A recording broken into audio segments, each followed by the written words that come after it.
வணக்கம். தமிழ் தாய் வாழ்த்துக்காக அனைவரும் எழுந்து நிற்குமாறு அன்புடன் வேண்டுகின்றேன்.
அனைவரும் அமர்வோம்.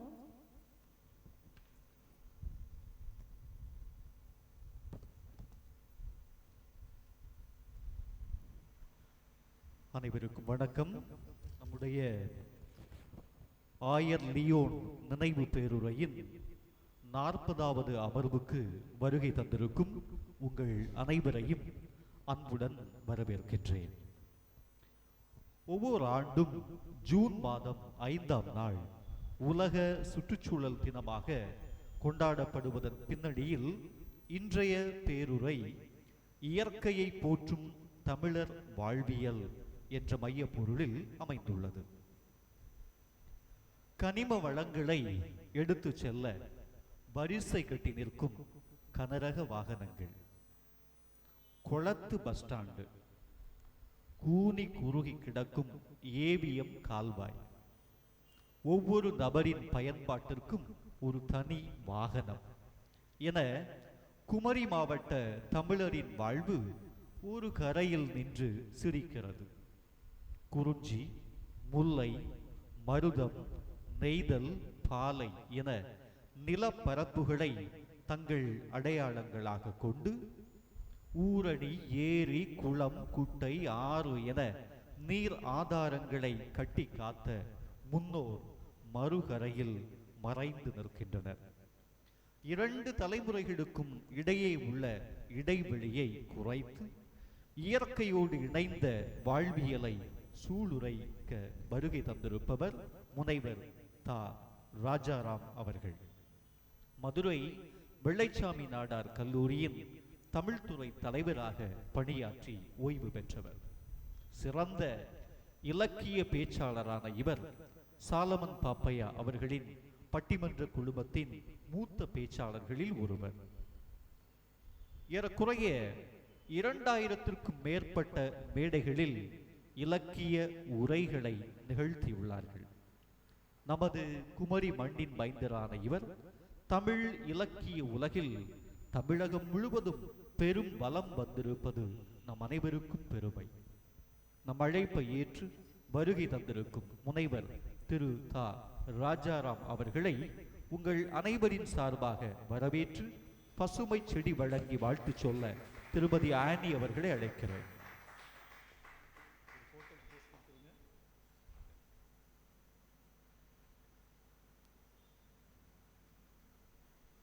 இன்றைய அமர்வை நெறியாளுகை செய்பவர் நமது மறை மாவட்டத்தின் பல்வேறு துறைகளில் தன்னார்வத்தோடு பணியாற்றி வரும் திருமதி பிலோமினா அவர்கள்.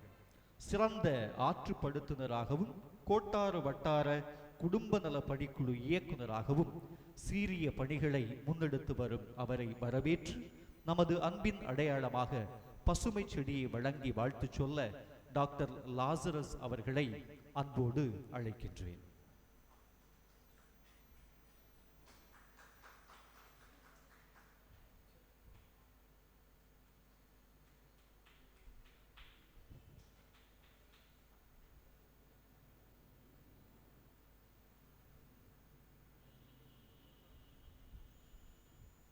இவ்வமர்வில் பங்கேற்க வருகை தந்திருக்கும் பல்வேறு அமைப்புகளை சார்ந்த தோழர்கள், ஆசிரியர்கள், அருள் பணியாளர்கள், அருள் சகோதரிகள் அனைவரையும் வரவேற்று இன்றைய அமர்வு சிறப்பாக அமைய உங்கள் அனைவரையும் வாழ்த்தி அமைகின்றேன். அமர்வை தொடர்ந்து நிறையாளுகை செய்து வழிநடத்துமாறு திருமதி பிலோமினா அவர்களை அழைக்கின்றேன்.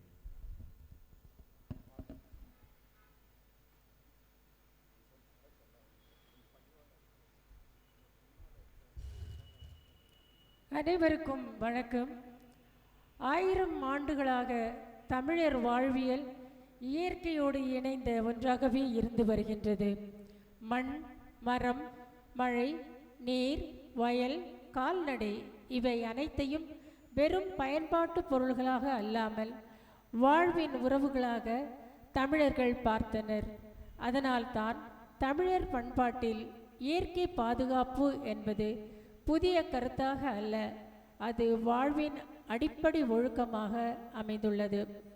இதன் பின்னணியில் இயற்கையை போற்றும் தமிழர் வாழ்வியல் என்ற தலைப்பில் இன்று நடைபெறும் ஆயர் லிலோன் நினைவு பேருரை நம் மரபின் ஆழத்தையும் நம் முன்னோர்களின் சுற்றுச்சூழல் அறிவையும் நினைவூட்டும் ஒரு சிறப்பான வாய்ப்பாக அமைகின்றது. கிணறு, வயல், மரநிழல், கிராமம், பசுமை, நீர்நிலைகள் ஆகியவை தமிழர் வாழ்க்கையின் அடையாளங்கமாக இருந்தன. அவற்றை பாதுகாப்பதே உண்மையான முன்னேற்றம் என்பதை இந்நிகழ்வு வலியுறுத்துகின்றது. இன்றைய வேகமான உலகில் இயற்கையில் இருந்து மனிதன் தூரமாகி வருகின்றான். ஆனால் தமிழர் மரபு நமக்கு சொல்வது ஒன்றே: இயற்கையை வெல்ல முயலாதே, அதனுடன் இணைந்து வாழ கற்றுக்கொள்.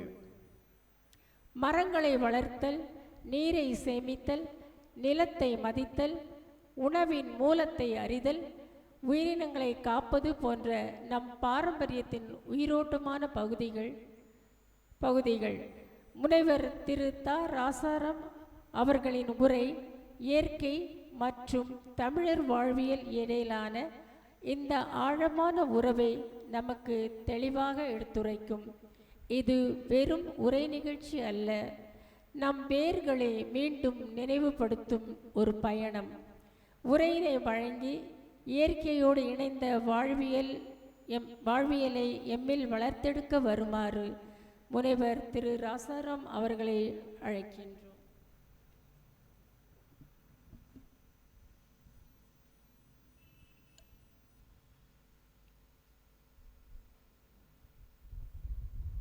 பெருமதிப்பிற்குரிய வரவேற்புரை நல்கிய இறைபணி எட்மண்ட் அவர்களே, இங்கு தொடக்க உரையாற்றிய திருமதி பிலோமினா அம்மா அவர்களே, என் முன்னே அமர்ந்திருக்கக்கூடிய பேராசிரியர் முனைவர் லாசரஸ் அவர்களே, அன்பார்ந்த அவையோரே, என்னுடைய அன்பின் வணக்கம்.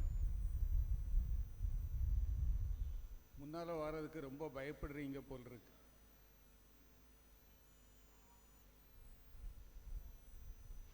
பரவாயில்ல.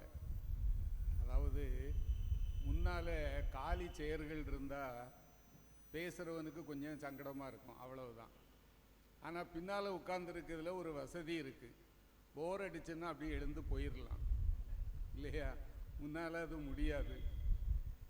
முதலில் என்னை அழைத்தமைக்காக நான் என்னுடைய இதயம் நிறைந்த நன்றியை காணிக்கையாக்குகிறேன். இப்படி ஒரு நாள், இயற்கையை போற்றுகின்ற ஒரு நாளை கொண்டாட வேண்டும் என்கிற ஒரு எண்ணம் வருவதே இன்று மிக அரிதான ஒன்று. அதற்காக வாழ்த்துக்கள். தொலைபேசியில் தம்பி அரசு பேசினார், அப்புறம் ஃபாதர் எட்மண்ட் அவர்கள் என்னிடத்தில் பேசினார்கள். அவருடைய குரலை வைத்து ஒரு 50 வயது இருக்கும் என்று நான் அவரை எதிர்பார்த்தேன். ஆனால் இங்கு வந்ததும் அவர் அறிமுகப்படுத்துகிற போது ஒரு கல்லூரி மாணவனைப் போலவே தான் இருக்கிறார். இதுபோன்று எப்போதும் நீங்கள் இருப்பதற்கு என்னுடைய நெஞ்சார்ந்த வாழ்த்துக்கள். ஒருவரை வாழ்த்துகிறதுக்கு நல்லா கைதட்டலாம் இல்லையா? நன்றி. அன்பிற்கினியவர்களே, இயற்கை இறைவனுடைய இன்னொரு வடிவம். இயற்கையோடு ஏய்ந்துதான் மனிதன் வாழ முடியும். அப்படி வாழ்ந்தால் அந்த வாழ்வு நிலைக்கும். இயற்கைக்கு மாறாக வாழ்வது என்று சொன்னால் அதனுடைய முடிவு எவ்வாறு இருக்கும் என்பது கற்றறிந்த உங்களுக்கு தெரியும். தமிழர்கள் ஒரு நீண்ட வரலாற்று பாரம்பரியம் உடையவர்கள். உலகிலேயே தொன்மையான ஒரு குடியில் தமிழ்குடி என்பது மிக முக்கியமான ஒன்று. நமக்கு ஒரு நீண்ட வரலாறு உண்டு. நாம் திசைகளை வகுத்ததிலேயே நம்முடைய அறிவு வெளிப்படும். 4 திசை: தெற்கு, வடக்கு, கிழக்கு, மேற்கு. இதுல என்ன காரணத்தால் இப்படி வகுத்தார்கள்னு பாருங்க. கிழக்கு என்றால் கீழ் என்றால் பள்ளம், கீழ்ப்புறம் அப்படின்னு சொன்னா கீழ்னா பள்ளம், அப்படித்தானே? நம்ம தமிழ்நாட்டினுடைய கிழக்கு பக்கத்தில் நமது கிழக்கு எல்லையாக இருப்பது வங்காள விரிகுடா, கடல். நிச்சயமா அது பள்ளமாக தானே இருக்கும். எனவே கீழாக இருக்கிற திசை கிழக்கு. நம்முடைய மேற்கே எல்லையாக இருக்கக்கூடியது மேற்கு தொடர்ச்சி மலை. தமிழகத்தினுடைய மேற்கு பகுதியில் இருப்பது மேற்கு தொடர்ச்சி மலை. மேல் என்றால் உயரம். அவன் எங்க மேல் மாடிக்கு போயிருக்கிறான். அப்போ மேற்கு என்பது உயரத்தை குறிப்பது. எவ்வளவு பொருத்தமாக திசைக்கு பெயர் வைத்திருக்கிறார்கள் பார்த்தீர்களா? கிழக்கு, மேற்கு. இப்போ யாராவது இருந்தால் தவறாக கருதக்கூடாது, எல்லா மொழியும் சிறந்தது தான். ஆனால் மலையாள மொழிக்கும் தமிழுக்கும் இருக்கக்கூடிய நெருக்கம் மிக பெரிது. கேரளாவில் சூரியன் மறைகிற திசையை படிஞாறுன்னு சொன்னாலும் அவர்களும் மேற்குன்னு தான் சொல்றாங்க, இல்லையா? அறிவியல் படியது சரியாகுமா? தமிழனுக்கு மேற்கு சரியா இருக்கும், ஏன்னா மலை, அது உயரம். ஆனால் கேரளாவில் மேற்கு பக்கம் இருக்கிறது கடல், பள்ளம். அவங்க அதை கிழக்குன்னு சொல்லியிருக்கணும். ஆனால் அவர்களும் என்ன சொல்லுகிறார்கள்? மேற்கு என்று தான் சொல்லுகிறார்கள். அதே போல கிழக்கே அவர்களுக்கு இருக்கக்கூடியது மலை, உயரமானது. ஆனால் அவர்களும் என்ன சொல்லுகிறார்கள்? கிழக்கு என்று தான் சொல்லுகிறார்கள். ஏனென்றால் தமிழ் மொழியினுடைய அழுத்தம். ஆகவே அப்படியே சொல்ல படித்து விட்டார்கள். இது அதனால ஒன்று நமக்கு பெரிய சிறப்புன்னு நான் சொல்ல வரல. இந்த ரெண்டுக்கும் இடையே இருக்கக்கூடிய தொடர்பை சொன்னேன். நம் முன்னோர்கள் எவ்வளவு அறிவாளிகள் என்றால் காற்றை கூட நான்காக பிரித்தார்கள். தெற்கே இருப்பது கடல், கடல் காற்று சுகமானது. எனவே தெற்கே இன்று வரக்கூடியது தென்றல், காற்றிலேயே இனிமையானது தென்றல் என்று சொல்லி தந்தார்கள். வடக்கே நீங்க பார்த்தீங்கன்னா பீடபூமி, அங்கிருந்து வரக்கூடிய காற்று வெப்பம் நிறைந்ததாக இருக்கும். வாடை அடிக்குப்பா, ஜன்னலை சாத்து என்று சொல்வது இன்றும் வழக்கம். ஆகவே வடக்கே இருந்து வருகிற காற்று வாடை காற்று. கிழக்கு என்பதற்கு இன்னொரு பெயர் தமிழ்ல சொல்லுவோம், குணக்கு. குணதிசை என்றாலும் கிழக்கு தான். எனவே குணதிசையிலிருந்து வருகிற காற்று கொண்டல். மேற்கு திசை என்பது குடதிசைன்னு சொல்வதுண்டு. மேற்கு குடதிசை. அதனால தான் நீங்க கர்நாடகாவினுடைய ஒரு பகுதியை குடகு என்று சொன்னார்கள். குடகு என்றால் மேற்கு பக்கம் இருப்பது. நம்ம தமிழ்நாட்டை வச்சு பார்த்தீங்கன்னா ஓரளவு அது அந்த வடமேற்கில் தான் இருக்கும். மேற்கு குடகு. அந்த குடதிசை என்பதிலிருந்து வந்தது தான் கோடை. எனவே தென்றல் காற்று, வாடை காற்று, அதே போன்று கொண்டல், கோடை என்று காற்றினை கூட வருகின்ற திசையை வைத்து பெயர் வைத்தவர்கள் தமிழர்கள். அப்போ இவர்களுக்கு எவ்வளவு நெருக்கமான ஒரு அறிவு இருக்கணும். இந்த உலகத்தை என்ன சொன்னார்கள் என்றால் நானிலம். இப்போ ஃபாதர் சொன்னார் பாலை நிலத்தையும். தமிழ்நாட்டில் பாலை நிலம் கிடையாது. ஆனால் வரும். எப்போது? கடுமையான கோடை, மழை பெய்யாமல் வறட்சி இருந்தால் இந்த காட்டு பகுதியும் முல்லை பகுதியும் மாறி கொஞ்ச காலம் பாலையாக இருக்கும். இந்த தார்பாலைவனம் மாதிரியோ அல்லது சகாரா பாலைவனம் மாதிரியோ தமிழ்நாட்டில் கிடையாது. குறிஞ்சியும் முல்லையும் முறைமையில் திரிந்து பாலை என்பதோர் படிவம் கொள்ளும். அது நிரந்தரம் அல்ல. அந்த பூமியை எப்படி பகுத்திருக்காங்க பாருங்க. எல்லாவற்றிலும் ஒரு அறிவியல் கண்ணோட்டம் இருந்திருக்கிறது. உயரமான இடம் மலை, அங்கிருந்து தொடங்குறான், அது குறிஞ்சி. மலைப்பகுதி என்பது குறிஞ்சி. அதனால தான் அங்கு பூக்கக்கூடிய பூவுக்கு குறிஞ்சி பூன்னு பேரு. கொடைக்கானல்ல 12 ஆண்டுகளுக்கு ஒரு முறை பூக்கின்ற மலர் குறிஞ்சி. அது மலையில தான் பூக்கும். குறிஞ்சியில் பூப்பதால் அந்த பூவுக்கு பெயர், காரண பெயர் குறிஞ்சி. அதுக்கு அடுத்தது மலையை அடுத்து அடிவாரத்தில் என்ன இருக்கும்? காடு இருக்கும். அந்த பகுதிக்கு என்ன பெயர் வைத்தார்கள் என்றால் முல்லை. ஒன்று குறிஞ்சி, குறிஞ்சிக்கு அடுத்தது முல்லை. இப்போ ஒரு ஆறு மலையிலிருந்து உற்பத்தியாகி வருகிறது என்று வைத்துக் கொள்ளுங்கள். முதல்ல குறிஞ்சியை தாண்டும். குறிஞ்சியை தாண்டிய பிறகு அது வரக்கூடியது காட்டுப்பகுதி. அதன் பிறகு சமவெளியிலே இறங்கும். அங்குதான் வயல்கள் இருக்கும், செழிப்பான பகுதி. அந்த பகுதிக்கு என்ன பெயர் வைத்தார்கள் என்றால் மருதம். குறிஞ்சி, முல்லை, மருதம்.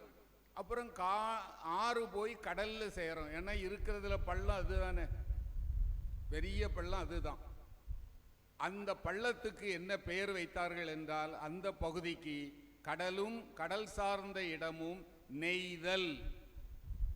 அப்படியானா குறிஞ்சி, முல்லை, மருதம், நெய்தல் என்று பூமியை 4ஆக பகுத்து காட்டியவர்கள் தமிழர்கள். இதற்கு பின்னால அறிவியல் உண்டு. இந்த 4ம் சேர்ந்து என்ன சொன்னாங்க? நானிலம். நானிலம் என்பதை நாலும் நிலம் என்றும் சொல்லலாம். நாலுதல்னா தொங்குதல்.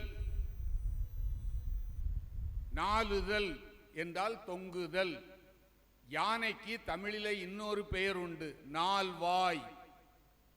ஏன்னா அதனுடைய தும்பிக்கை தொங்கிக் கொண்டு இருக்கும். தொங்குகின்ற வாயை உடையது என்பதால் யானைக்கு தமிழ்ல பல பெயர்கள் உண்டு.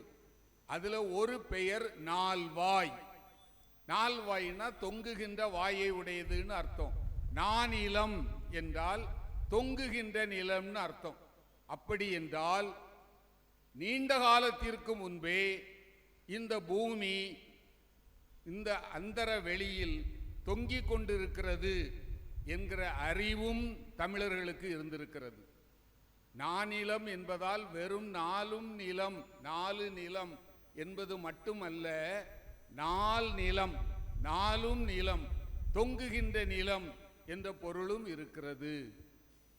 இப்படி தான் நாம பெருமைப்படலாம். நம்முடைய முன்னோர்கள் அறிவியலில் இயற்கையை எப்படி பார்த்தார்கள்? மரத்தையே தெய்வமாக வழிபடுவது உண்டு. ஏனென்றால் ஒரு தவறாக கருதக்கூடாது, மரம் தருகின்ற நன்மையை பல மனிதர்கள் தருவதில்லை. ஒரு மரம், ஒரே ஒரு வேப்ப மரம் நீங்கள் வளர்த்தீர்கள் என்றால், ஒரு வேப்ப மரம் அது 60 ஆண்டுகளை கடந்து நின்றால், இன்று கணக்கிட்டிருக்கிறார்கள், இந்த சமூகத்துக்கு அதனுடைய கொடை 30 லட்சம். ஒரே ஒரு வேப்ப மரம் நீங்கள் அதை வளர்த்தீர்களானால் 60 ஆண்டுகள் அது தாண்டி நிற்குமானால், இந்த சமுதாயத்திற்கு அதனுடைய குடையை நீங்கள் கணக்கிட்டு பார்த்தால் 60 லட்சம். எந்த மனிதன் இந்த சமுதாயத்திற்கு 60 லட்சம் ரூபாயை அளித்திருக்கிறான்? அதனால இனிமே யாராவது கோபமா இருந்தா மரம் மாதிரி நிக்காதேன்னு அவனை சொல்லக்கூடாது. அது மரத்துக்கு அவமானம். என்ன உருப்படாத முள் மரத்தை பார்த்து மனுஷனை மாதிரி நிற்கிறாயேன்னு சொல்லலாம். உலகிலேயே படைப்பில் சிறந்தவர்கள் நாம் என்று நாம் சும்மா தம்பட்டை அடிச்சுக்கிறோம். ஆனால் மனிதர்களை மாதிரி மோசமான படைப்பு கிடையாது. நான் சொல்லுது உண்மைதானான்னு யோசித்து பாருங்க.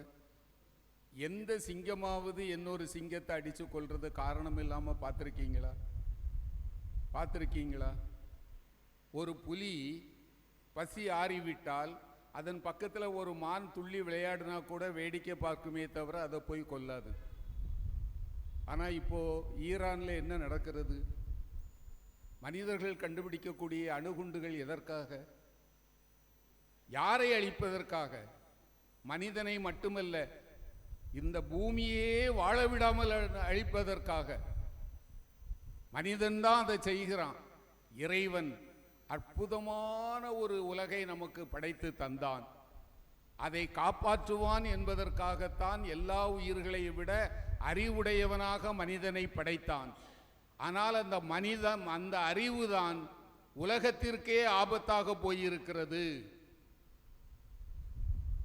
AK-47 சொல்றோமே, அது எதற்கு? வருடி கொடுப்பதற்கா? அலெக்சாண்டர் கிறிஸ்கோவ் என்கிற ஒரு ரஷ்ய விஞ்ஞானி கண்டுபிடித்தது தான் AK-47. அவருடைய பெயருடைய சுருக்கம் தான் AK. முதல்ல கத்தியை வச்சு குத்துனா, அப்புறம் கொஞ்சம் தூரத்தில் இருந்து எறிவதற்கு ஈட்டியை கண்டுபிடிச்சான். கிட்ட வந்தா ஓங்கி வெட்டுறதுக்கு வாளை கண்டுபிடிச்சான், துப்பாக்கியை கண்டுபிடிச்சான், ரிவால்வரை கண்டுபிடிச்சான். இதெல்லாம் போதாது, ஒரே சமயத்தில் பல பேரை சுட்டு தள்ளணும்னு சொல்லி மிஷின் கண்ணை வச்சிருக்கிறான். நீங்க பாருங்க, இன்றைக்கு நம்ம பார்க்குறோம். அது எந்த நாடுன்னு வேண்டாம், உக்ரைன், ரஷ்யாவில் ஒரு சுத்திகரிப்பு ஆலையின் மேலே குண்டை போடுறாங்க. இனி அப்படி ஒரு ஆலை எழுப்பணுமானா எத்தனை ஆண்டுகள் ஆகும்? அது ரஷ்யாவினுடைய நஷ்டம் அல்ல, உலகின் நஷ்டம். ஆனால் மனிதன் பிறரை அழிப்பதிலேயே குறியாக இருக்கிறான். இந்த உலகத்திலேயே மிகப்பெரிய அறிவாளி ஐன்ஸ்டீன். ஐன்ஸ்டீனுக்கு நிகரான அறிவாளி இதுவரை இன்னும் தோன்றல. ஆனால் இந்த உலகத்திலேயே மிக வேதனைப்பட்ட மனிதன் ஐன்ஸ்டீன் தான். அவருடைய E=mc² என்கிற ஃபார்முலாவில் கண்டுபிடிக்கப்பட்டது தான் அணுகுண்டு. அந்த அணுகுண்டு போடப்பட்ட செய்தி கேட்ட உடனேயே ஐன்ஸ்டீன் என்ன சொன்னார் தெரியுமா? இந்த உலகத்திலேயே அதிகம் துயரம் தோய்ந்த மனிதன் நான். இறைவனுடைய சன்னிதானத்தில் நான் மன்னிக்க முடியாத குற்றவாளியாக இருக்கிறேன். என் அறிவு இதற்குத்தான் பயன்படும் என்றால் நான் ஒரு சாதாரண கடிகார ரிப்பேர்காரனாக இருந்திருப்பேன் என்று சொன்னவர் ஐன்ஸ்டீன். அப்போ மனித அறிவு இயற்கையை அழிப்பதற்கு ஹிரோஷிமா நாகசாகியில புல் பூண்டு கூட முளைக்கல. இயற்கையை அழிக்கலாம். ஏன் நான் சொன்னேன்னா, இப்ப நீங்க ஒரு செடி கொடுத்தீங்களே, இதனுடைய மதிப்பு பெரிது. நன்றி. உண்மையிலேயே வீட்டுக்கு போனால் என் மனைவி கொஞ்சம் மரியாதையாக பார்ப்பா. நீங்கள் கொண்டு வந்ததுலேயே உருப்படியான ஒன்று. ஏன்னா நான் சொல்கிறேங்க, தப்பாக எடுத்துக்காதீங்க. போகிற இடங்கள்ல இந்த ஷாலுன்னு ஒன்று போடுவாங்க பாருங்க, நான் கையெடுத்து கும்பிடுவேன். பெரும்பாலும் காரில் போனால் டிரைவருக்கு தெரியாமல் பேக் சீட்டில் தள்ளி விட்டுட்டு வந்துடுவேன். அதை வச்சு என்ன பண்ண? இல்லைம்மா, தலை தோட்ட கூட ஆகாதும்மா, இல்லையா? ஆனால் ஒரு ஜிலி ஷாலை போட்டு போயிட்டு வாங்க அப்படின்னுருவாங்க. இந்த ஷாலை கையில் எடுத்துட்டாலே எனக்கு நடுக்க ஆரம்பிச்சிடும். இதை எப்படி கொண்டு போகிறது, என்ன செய்கிறது? இப்போ நீங்கள் கொடுத்தது பயனுள்ளது. ஒரு செடி என் வீட்டு தோட்டத்தில் வச்சா நாளை அது வளர்ந்து அழகை தரும், மலர் தரும். அதனால தான் சொன்னேன், ஒரு வேப்ப மரம் 30 லட்சம் ரூபாயை மனிதனுக்கு தருகிறது. அப்போது மற்ற மரங்களை எண்ணி பாருங்க. பழமரங்கள், ஒரு மாமரம், ஒரு பலாமரம். அதனால் நம்மால் முடிந்தது உங்கள் குழந்தையினுடைய பிறந்த நாளின் போது முடிந்தால் ஒரு மரக்கன்றை வீட்டில் நடுங்கள். வீட்டில் இடம் இல்லையா, குழந்தை படிக்கிற பள்ளியில் போய் நடுங்கள். அந்த குழந்தை இடத்தில் சொல்லுங்கள், இதை நீ நீரூற்றி வளர்த்து வா. மத்தியானம் சாப்பிட்ட பிறகு கை கழுவுறால் அந்த டிஃபன் பாக்ஸில் தண்ணியை கொண்டு போய் அதில் விடு குழந்தாய். அது வளர்ந்து ஆளாவதை பார்க்கிற போது நீ மகிழ்ச்சி அடைவாய். சொல்லிக் கொடுங்க. இந்த மண்ணை பசுமையாக்க வேண்டியது நம்முடைய கடமை. ஏன் சொல்லுகிறேன்னா, தமிழ் இலக்கியத்தில் ஒரு காட்சி வருகிறது, நற்றிணை. அதுல ஒரு காட்சி, ஒரு காதலி கடற்கரையில், அவ நெய்தல் நிலத்துக்காரி, அவன் மருத நிலத்துக்காரன். தேர்ல அவளை சந்திக்க வந்திருக்கிறான். சாயங்கால பொழுது ஒரு 6 மணிக்கு யாரும் அறியாமல் அந்த காதலனும் காதலியும் சந்திக்கிறார்கள். சந்திக்கிற போது கடற்கரையில் புன்னை மரங்கள் வளர்ந்திருக்கின்றன. ஒரு புன்னை மரம் செழிப்பாக அடர்த்தியாக இருக்கிறது. அதில் வெள்ளை வெளையேர் என்று புன்னை பூக்கள் பூத்திருக்கின்றன. முன்னாலெல்லாம் நம்ம மாவட்டத்தில் நிறைய புன்னை மரங்கள் இருந்தன. இப்போ இருக்கிறதாங்கிறதே தெரியல. இருக்காம்மா?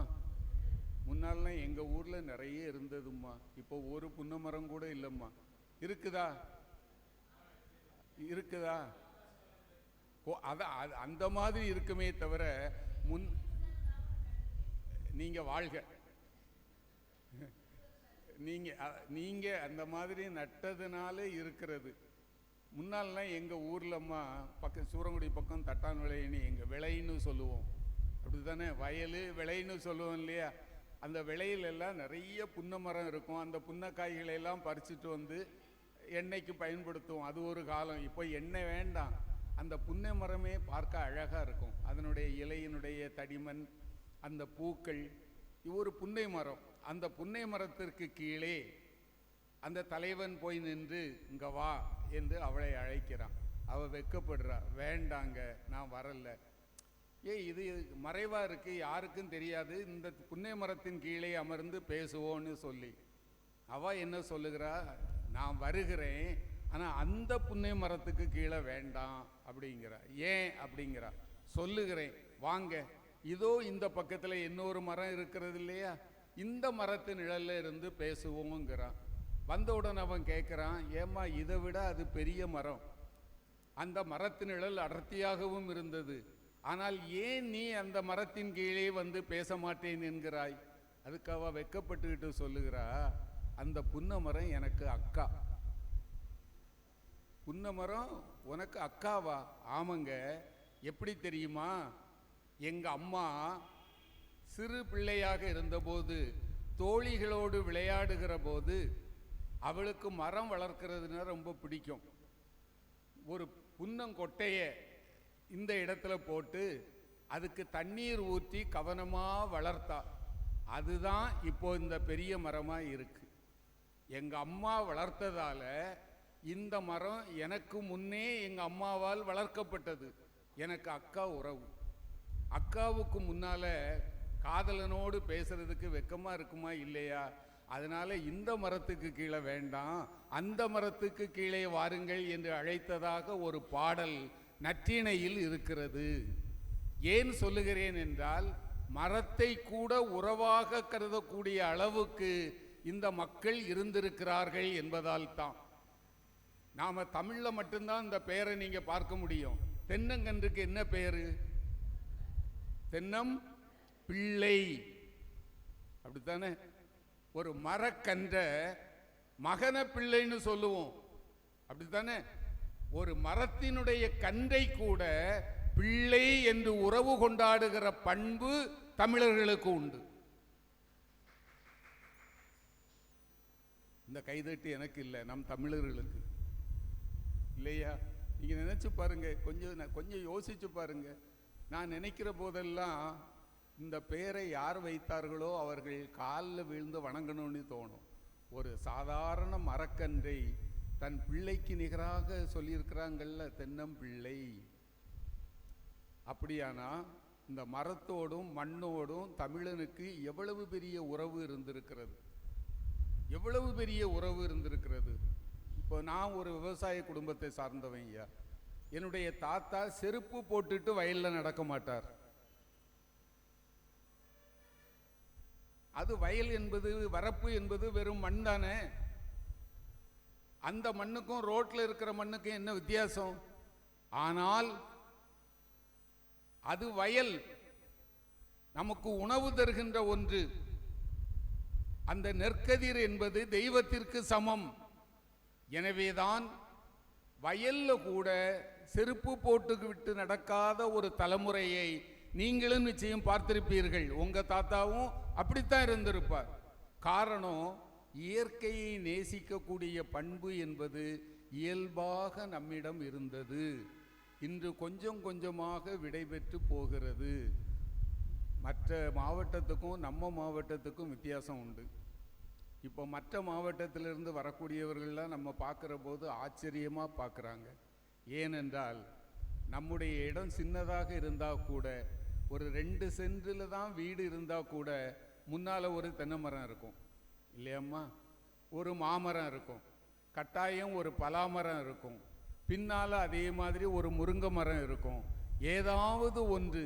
இந்த அமைப்பை நீங்கள் குமரி மாவட்டத்தில் பார்க்கலாம், கேரளத்திலும் பார்க்கலாம். இது இந்த சாயல். ஏனென்றால் மரங்களோடு வாழுகிற வாழ்க்கை என்பது நமக்கு இயல்பாக அமைந்திருக்கின்ற ஒன்று. அது நேசிக்கிற ஒன்று. இப்போ முன்னால எங்கள் பெரியவர்கள் நம்ம வேடிக்கைக்காக கூட ஒரு கிளையை ஒடிச்சா சத்தம் போடுவாங்க. எங்கள் தாத்தா சொல்லுவார், உன் விரலை ஒடிச்சா உனக்கு எப்படிப்பா இருக்கும், எதுக்கு அந்த மரத்தினுடைய கிளையை தேவையில்லாமல் ஒடிக்காதே. அப்படி கரிசனம் காட்டியவர்கள். அதனால் இந்த மண்ணை இயல்பாக நேசிக்கக்கூடிய தன்மை நமக்கு இருக்கிறது. அதை காப்பாற்ற வேண்டும் என்று மட்டும் நான் பணிவோடு வேண்டுகிறேன். இப்போ பார்த்தீங்கன்னு சொன்னா மழை எல்லாமே நடக்க ஆரம்பிச்சிட்டுது இல்லையா? நம்மால் ஒரு ஒரு ஒரு ஒரு சிறு கல்லை உருவாக்க முடியுமா? ஒரு பிடி மண்ணை உருவாக்க முடியுமா? ஆனால் ஆற்றில் தண்ணீர் இல்லாமல் இருக்கலாம், ஆற்றில் தண்ணீர் இல்லாமல் இருக்கலாம், மணலே இல்லையே. இன்றைக்கு ஒரு புதுக்கவிஞன் எழுதினான், மணல் ஏற்றி செல்லும் லாரியிலிருந்து சிந்துகிறது நதியின் கண்ணீர். நீங்க பார்த்திருப்பீங்கல்ல, இந்த மணல் ஏற்றிட்டு போற லாரியிலிருந்து சொட்டு சொட்டா தண்ணீர் கீழே விழும். அதை பார்த்து ஒரு கவிஞனுக்கு தோன்றியது, மணல் ஏற்றி செல்லும் லாரியிலிருந்து சிந்துகிறது நதியின் கண்ணீர். நம்ம குமரி மாவட்டத்தில் அந்த கண்ணீர் ரொம்ப அதிகமாகத்தான் இருக்கு. நீங்க நினைச்சு பாருங்க, கேரளத்தில் இல்லாத மலையா, கேரளத்தில் இல்லாத ஆறுகளா? அங்க நீங்க எங்கேயாவது மலையை உடைக்கிறத பார்த்திருக்கீங்களா? எந்த ஆற்றில் இருந்தாவது மண்ணை அள்ளி செல்வதை நீங்கள் பார்த்திருக்கிறீர்களா? விழிஞத்தில் ஒரு துறைமுகம் உருவாகிறது என்றால் அதற்குரிய கல்லும் மண்ணும் குமரி மாவட்டத்திலிருந்து செல்லும். இங்க ஒரு அரசியல்வாதி, எனக்கு யாரு, நான் எந்த கட்சியும் சார்ந்தவன் இல்லை, ஒரு அரசியல்வாதி சண்டை போடுகிறார், கேரளாவுக்கு அனுப்புனா என்ன, அது என்ன துபாயிலேயா இருக்கு, திருப்பி நாம கேட்கலாம்ல. அதே மாதிரி கேரளத்திலிருந்து என்றைக்காவது தமிழகத்துக்கு வந்திருக்கிறதா? தமிழ்நாடு முழுக்க இதுதான். ஏன் தமிழர்கள் இப்படி இருக்கிறாங்க? எதற்காக?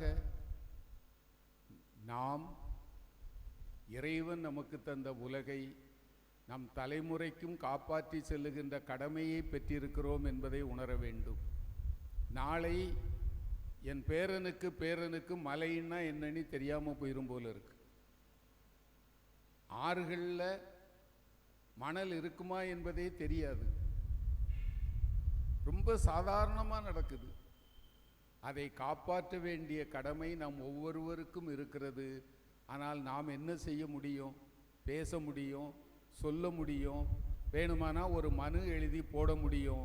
ஆனால் எவ்வளவு பெரிய பொறுப்பு நமக்கு இருக்கிறது என்பதை நினைத்து பார்க்க வேண்டும். மணல், ஒரு கைப்பிடி அளவு மணல் உருவாக வேண்டுமென்றால் குறைந்தது 1000 ஆண்டுகள் ஆகும் என்று சொல்லுகிறார்கள். மணல்ங்கிறது நினைத்தவுடனே வந்து விடுவதல்ல. அந்த பாறை, அது ஆறு ஓடி வந்து அது உடைந்து பொடிப்பொடியாகி தூளாகி மணல் என்கிற நிலையை அடைவதற்கு பல 100 ஆண்டுகளாகும். ஆனால் நாம் மிக எளிதாக அவற்றை கடத்தி விடுகிறோம். நம்முடைய சிந்தனைக்கு அவ்வளவுதான் சொல்ல முடியும். சில பேருக்கு தோணும், ஆமாம் நீ சொன்ன உடனே ரொம்ப நடந்துட போகுது, நடக்காதுங்கிறது எனக்கும் தெரியும். ஆனால் இருக்கிற 10 பேருடைய மனச்சாட்சியாவது தட்டி எழுப்ப வேண்டியது நம்முடைய கடமை என்பதால் சொல்லுகிறேன். ஒரு காலத்தில் ஆறுகளை நமது முன்னோர்கள் எப்படி கொண்டாடி இருக்கிறார்கள் தெரியுமா? ஆறுகளை நமது முன்னோர்கள் கொண்டாடி இருக்கிறார்கள். முதலாவதாக ஆற்றை பற்றி பாடியவன் தமிழன். 2000 ஆண்டுகளுக்கு முற்பட்டது சிலப்பதிகாரம். சிலப்பதிகாரத்தில் 30 காதைன்னா சாப்டர்னு வச்சுக்குங்க. சிலப்பதிகாரம் என்பது 30 காதை. அதில் ஒரு காதை முழுக்க முழுக்க காவிரி ஆற்றை பற்றி பாடுகிறது. சிலப்பதிகாரம் படித்தவங்க இருப்பீங்க, உங்களுக்கு தெரியும். கானல் வரி: திங்கள் மாலை வெண்குடையான் சென்னி செங்கோல் அதுவோச்சி கங்கை தன்னை புணர்ந்தாலும் புலவாய் வாழி காவேரி. கங்கை தன்னை புணர்ந்தாலும் புலவாதொழிதல் கயற்கண்ணாய் மங்கை மாதர் பெருங்கற்பென்று அறிந்தேன் வாழி காவேரி. மண்ணு மாலை வெண்குடையான் வளையா செங்கோல் அதுவோச்சி கன்னி தன்னை புணர்ந்தாலும் புலவாய் ஒளிதல் கயற்கண்ணாய் மண்ணு மாதர் பெருங்கற்பென்று அறிந்தேன் வாழி காவேரி. காவிரி ஆறு ஓடுகிற போது எப்படி இருக்கிறதா இளங்கோவடிகள் பாடுகிறார். உழவரோதை மதகோதை உடைநீர் ஓதை தன்பதங்கொள் விழவர் ஓதை சிறந்தார்ப்ப நடந்தாய் வாழி காவேரி. விழவர் ஓதை சிறந்தார்ப்ப நடந்தவெல்லாம் வாய்காவா மழவர் ஓதை வளவந்தன் வளனே வாழி காவேரி. மருங்கு வண்டு அதுபோர்த்து மணிப்பூ ஆடை அதுபோர்த்து திருந்து கயற்கண் விழித்தொல்கி நடந்தாய் வாழி காவேரி. திருந்து கயற்கண் விழித்தொல்கி நடந்தவெல்லாம் நின்கணவன் திருந்து வேலின் திறங்கண்டே அறிந்தேன் வாழி காவேரி.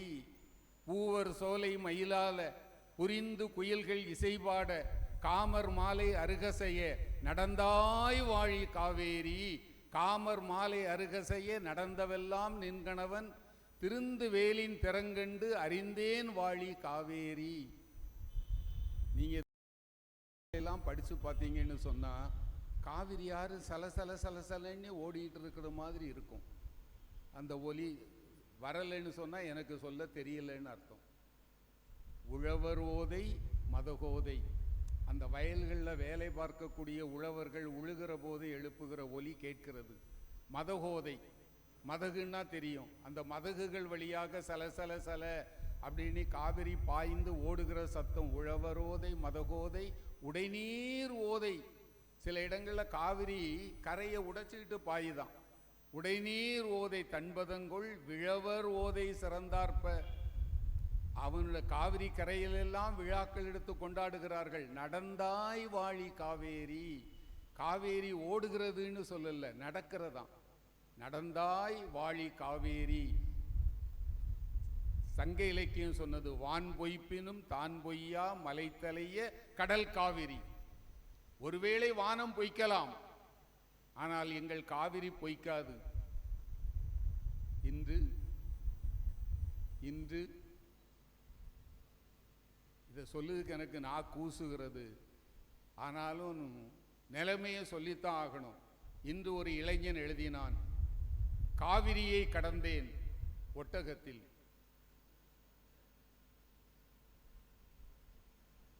இதனுடைய வேதனை புரிகிறது இல்லையா? ஒட்டகத்தை எதில் கிடப்பாங்க?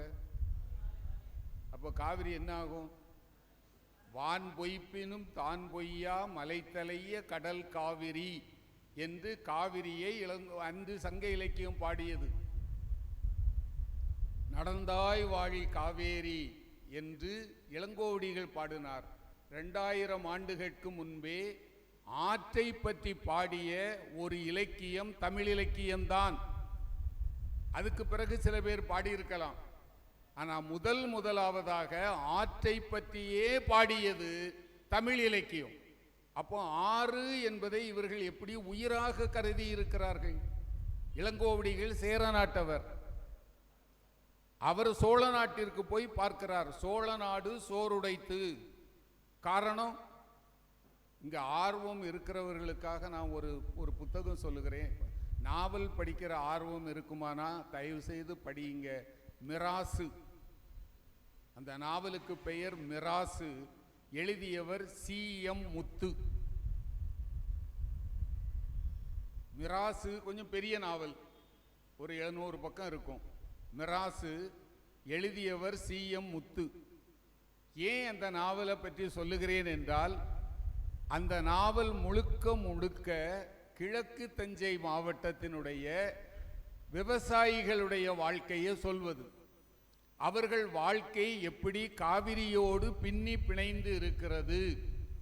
அதில் அவர் ஒரு இடத்துல எழுதுகிறார், எங்களுக்கு திருமணத்தின் போது நேசித்த பெண்ணை கரம் பிடிக்கிற போது ஏற்படுகிற மகிழ்ச்சியை விட காவிரியில் ஆடி 18 போது பொங்கி பிரவகித்து வருகிறதே புது வெள்ளம், அதில் பாய்ந்து நீராடுவது பெருமகிழ்ச்சின்னு எழுதினார். ஆடி 18ன்னு சொன்னா புது வெள்ளம் வரும், வந்தது. இன்று அவர் அரசியல் பேசல, ஆனால் அதில் ஒரு விஷயத்தை குறிப்பிடுகிறார். காவிரியில் சிக்கல் என்பது பின்னால் தான் வந்தது. காமராஜர் முதல்வராக இருக்கிற வரைக்கும் எங்களுக்கு காவிரியில் தண்ணீர் சிக்கல் என்பதே கிடையாது. இதே காவிரி தான், இதே மேட்டூர் அணை அன்னைக்கும் இருந்தது, இதே கிருஷ்ணராஜ சாகர் அன்றைக்கும் இருந்தது. அதில் அவர் ஒன்றும் அரசியல்வாதி இல்லை, ஒரு சாதாரண விவசாயி. ஆனால் ஒரு நல்ல எழுத்தாளர். அவர் எழுதுகிறார், காமராஜர் முதலமைச்சராக இருக்கிற காலம் வரைக்கும் தண்ணீர் பிரச்சனை என்றால் என்னவென்று எங்களுக்கு தெரியாது. எங்கள் காவிரி என்றைக்கும் 18 வயது இளமங்கையாக ஓடிக்கொண்டிருந்தாள். இன்று அவருக்கு இப்போ வயதாகிறது. என்னுடைய 65வது வயதில் நான் காவிரியை பார்க்கிறேன். என் கண்களிலிருந்து இரத்த கண்ணீர் வருகிறது. ஆற்றை நம்பி விவசாயம் செய்து கொண்டிருந்த நாங்கள் இப்போது 200 அடி 300 அடி போர் போட்டு தண்ணீர் வராமல் பார்த்து கொண்டிருக்கிறோம்னார். அதனால தான் நம்மாழ்வார் என்ற இயற்கை விவசாயி சொன்னார், தண்ணீரை கீழே தேடாதே, மேலே தேடு. பொருள் நிறைந்த வார்த்தை. தண்ணீரை கீழே தேடாதே, மேலே தேடு. மேலேன்னு சொன்னா வானத்தில் மழை பெய்து வரக்கூடிய தண்ணீரை எல்லாம் வசதியா கடலுக்கு அனுப்பிடுறோம். அந்த தண்ணீரை தேக்கி வைத்தால் நமக்கு பஞ்சமே வராது. முன்னால ஒரு நல்ல திட்டம் ஒரு முதலமைச்சர் இருக்கும்போது சொல்லி பார்த்தாங்க, வீடுகளில் தண்ணீரை சேமியுங்கள். ஏதோ பேருக்கு 4 அடியில் ஒரு குழி தோண்டி தண்ணீர் சேகரிப்பு தொட்டின்னு சொன்னோம். அவங்க இல்லை, அதோடு அந்த திட்டமும் போச்சு இல்லையா? நாம் தண்ணீரை நமது வீட்டில் நாம் சேமித்து வைத்தாலே, இப்போ போர் இல்லாத வீடு கிடையாது. ஆரம்பத்தில் போடுகிற போது உங்கள் பகுதியில் எத்தனை அடி இருந்தது, இப்போ எத்தனை அடி ஆச்சு? நம்ம வீடுகளில் நாம் ஒழுங்காக அந்த மழை, இப்போ எவ்வளவு மழை பெய்தது, இந்த தண்ணீரெல்லாம் எங்கே போச்சு? முன்னால் நீங்கள் பார்த்தீர்கள்னு சொன்னால் தண்ணீரை சேகரிப்பதற்கு வசதியாக குளங்கள் இருக்கும். ஃபாதர் ரொம்ப நாசூக்காக சொன்னார், குளத்து பஸ் ஸ்டாண்டு. குளத்தில் எப்படிங்க பஸ் ஸ்டாண்டு வரும்? என்னம்மா? அப்போ இப்போ குளத்து பஸ் ஸ்டாண்டுன்னு சொல்லாதீங்க, வேற பேரில் சொல்லுங்க. குளத்தில் போட்டு நிற்கலாம், அப்படித்தானே? பஸ் எப்படி குளத்துக்குள்ளே போச்சுது? இன்றைக்கு நம்முடைய நாகர்கோவிலில் எத்தனை குளங்கள் இருந்தன, அந்த குளங்கள் எல்லாம் காணாமல் போச்சுங்க. ஆனால் பேர் மட்டும் இருக்கு, செட்டிக்குளம். அதில் நம்ம மாவட்டத்துக்காரங்களுக்கு ரொம்ப பரந்த மனசு. எல்லாமே ஜங்ஷன் தான். என்னவோ பெரிய ரயில்வே ஜங்ஷன் மாதிரி வேப்பமூடு ஜங்ஷன், செட்டிக்குளம் ஜங்ஷன். அந்த செட்டிக்குளம் ஜங்ஷன் பேரில் மட்டும்தான் செட்டிக்குளம் இருக்கே தவிர இப்போ செட்டிக்குளத்தை காணோம். ஐயா, நான் கார்மல் ஸ்கூலில் படித்தவன். எங்கள் ஒரு ஆசிரியரை, ரொம்ப அற்புதமான ஆசிரியர், அவர்கிட்டெல்லாம் படிக்க கொடுத்து வச்சுருக்கணும்.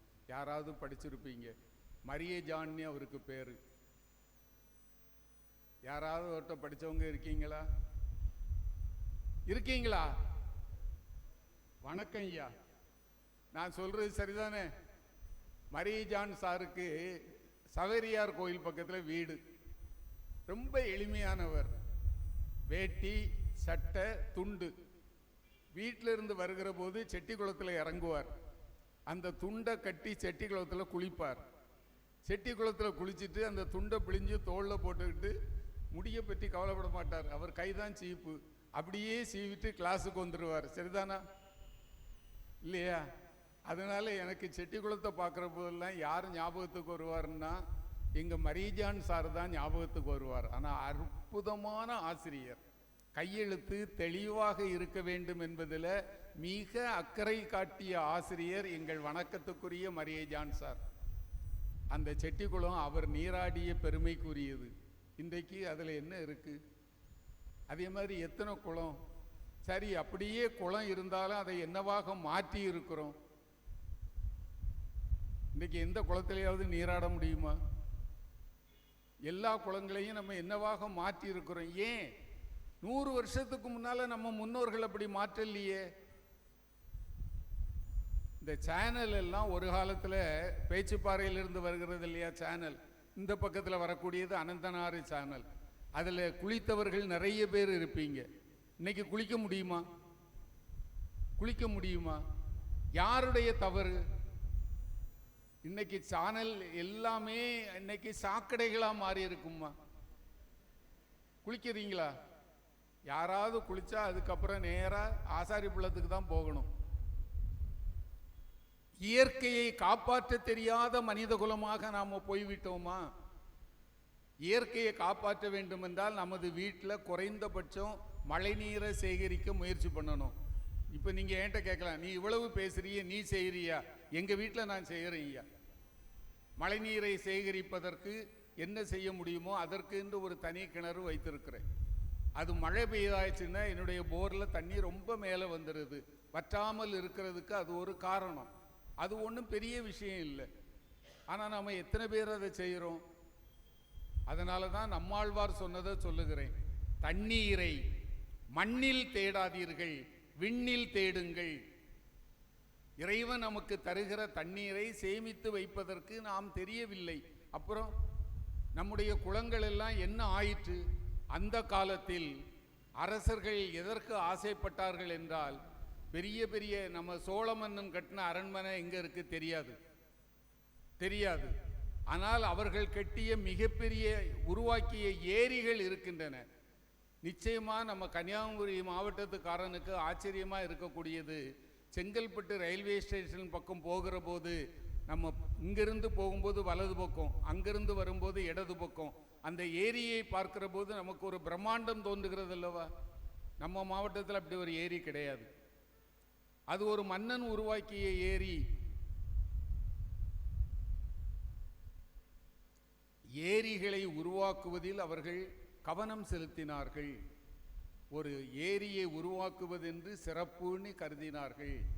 இப்போதும் இந்த குளங்களை பாதுகாக்கக்கூடிய தன்மை யாரிடத்தில் இருக்கிறது என்றால், இந்த நாட்டுக்கோட்டை செட்டியார்கள்னு சொல்லுவோம். தேவகோட்டை, காரைக்குடி இந்த பக்கம் இருக்கிறாங்கல்ல, அந்த பகுதி செழிப்பான பகுதி அல்ல. நம்ம ஊரை மாதிரி செழிப்பல்ல, வறண்ட பகுதி. ஆனால் அவர்கள் ஒரு கோவில் வைத்திருப்பார்கள். கோவிலுக்கு முன்னால் ஒரு அற்புதமான திருக்குளம் இருக்கும். பக்கத்திலேயே இன்னொரு குளம் இருக்கும். அதுக்கு ஊருணின்னு பேர். அந்த தண்ணீரை தான் குடிப்பதற்கு பயன்படுத்துவார்கள். அதில் காலை கூட நனைக்க மாட்டார்கள். அந்த ஊருணி என்பதை இன்றைக்கும் புனிதமாக காப்பாற்றி வருவதை பார்க்கலாம். நம்ம நீர்நிலைகளுக்கு எவ்வளவு பேர் தமிழர்கள் வச்சிருக்கிறோம் பாருங்க. நம்ம ஊரில் முன்னால் ஊற்றுன்னு சொல்லுவோம், ஊருணின்னு சொல்வதில்லை. இந்த கோடை காலங்களில் பார்த்தீங்கன்னு சொன்னால் வயலில் ஒரு ஊற்று வெட்டி அந்த தண்ணீரை வைத்து இந்த வெள்ளரி தோட்டம், பாகல் தோட்டம் எல்லாம் போடுவது இருக்கும் இல்லைங்களா ஐயா? அதுக்கு ஊற்றுன்னு பேர். அடுத்தது குட்டை. சின்ன அளவில் இருக்கக்கூடிய ஒரு குளமாக இருந்தால் அதை குட்டைன்னு சொன்னோம். அடுத்தது குளம். அடுத்தது ஏரி. ஏரி நம்ம தமிழ்நாட்டில் இருக்குன்னு சொல்ல முடியாது. மதுரை பக்கத்தில் என்ன சொல்லுவாங்கன்னு சொன்னால் ஏரிய கண்மாயின்னு சொல்லுவாங்க. கண்மாயின்னா அதுவும் பெரிய கண்மாயாக இருக்கும். ராஜசிங்கமங்கலம் கண்மாயின்னு ஒன்று இருக்குது. காகம் பறக்காத கண்மாயின்னு சொல்லுவாங்க. என்ற ஆறே கடல்ல கலப்பதில்லை. அது உற்பத்தியாகி வந்து ராஜசிங்கமங்கலம் கண்மாயில தான் கலக்கிறது. ஒரு ஆறையே தாங்கக்கூடிய அளவுக்கு இருக்குமானால் அந்த கண்மாய் எவ்வளவு பெரிதாக இருக்கும். ஆனால் இப்போ எல்லா கண்மாயுமே இப்போ சுருங்கி வருகிறது.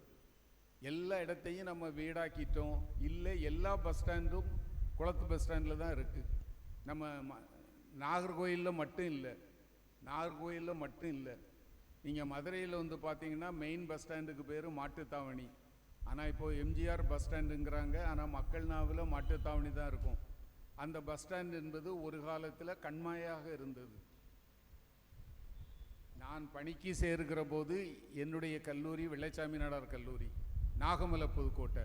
எங்கள் கல்லூரிக்கு எதிரே ஒரு பறந்து விரிந்த கண்மாய் இருந்தது. இப்போது கையளவு கூட தண்ணீர் கிடையாது. எல்லாம் நம்ம ஆட்கள் வீடாக்கிட்டாங்க. ஏரியாவாக ஆக்கிற பெருமை தமிழர்களை சார்ந்தது. அதை காப்பாற்ற வேண்டும் என்கிற எண்ணம் இல்லை. நம்மால நினைத்தா இன்னொரு ஏரி உருவாக்க முடியாது, ஒரு குளம் உருவாக்க முடியாது. இப்போ யாரோ ஒரு புண்ணியவாளன் கலெக்டராக வந்திருக்கிறார். இந்த கூட்டத்தின் சார்பாக உண்மையாகவே நான் படித்து அவருக்கு ஒரு நன்றியை தெரிவிக்கிறேன். அவர் சில குளங்களை பார்த்து, அது செம்மாங்குளம்னு ஒரு குளமா, அதை பார்த்து இதை சுத்திகரித்து இதை சுற்றி நடைபாதைகள் எல்லாம் உருவாக்கி நான் இதை பாதுகாக்கப் போகிறேன் என்று சொன்னதற்காக அந்த மனிதனை நான் வணங்குகிறேன். நல்ல கைதட்டுங்க ஐயா. உண்மையிலேயே ஒருவேளை முந்தின ஜென்மன்னு இருந்தால் அவர் ஒரு அரசராக இருந்திருப்பார் போல் இருக்கு. ஏன்னா அரசர்கள் தான் இந்த மாதிரி குளம் உருவாக்கி இருக்கிறாங்க. மனிதர்கள் நினைத்தா செய்ய முடியும் ஐயா. நீங்கள் பல பேர் சேலத்துக்கு போயிருக்கலாம். சேலத்தில் ஒரு முக்கியமான பகுதியில் ஒரு குளம் இருக்கு. அந்த குளத்தை சாக்கடை ஆக்கிட்டாங்க. பெரிய குளம், ஆனால் அந்த குளத்தை சாக்கடை ஆக்கிட்டாங்க. சுற்றி நடக்க முடியாது. ஏனென்றால் அந்த குளத்தினுடைய கரைகள் முழுக்க என்ன சொல்வது, மனிதர்களுடைய கழிப்பறைகளாக மாற்றப்பட்டன. அந்த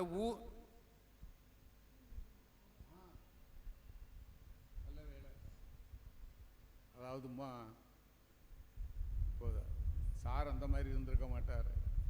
நாங்கள் வந்து சில தொழில் தர்மத்தை மீற முடியாது. எனக்கு ஒரு பீரியடுனா 1 மணி நேரம். நான் பேச ஆரம்பித்து முடித்தேன்னு சொன்னால் சரியாக 55 நிமிஷம் முடிஞ்சிருக்கும். ஒரு 35 வருஷம் பழக்கம். அது அவ்வளோ எளிதாக நிறுத்த முடியாது. இல்லை, நல்ல வேளை நீங்கள் இப்போதாவது சொன்னீங்க. இல்லைன்னா நான் இன்னும் பேசிக்கிட்டு இருப்பேன். அடுத்தது கேள்வி நேரம். கேள்வி கேளுங்க, முடிஞ்சால் அதுக்குரிய பதிலையும் நீங்களே சொல்லுங்க. இல்லைன்னு சொன்னால் என் சிற்றறிவுக்கு எட்டி நான் சொல்கிறேன்.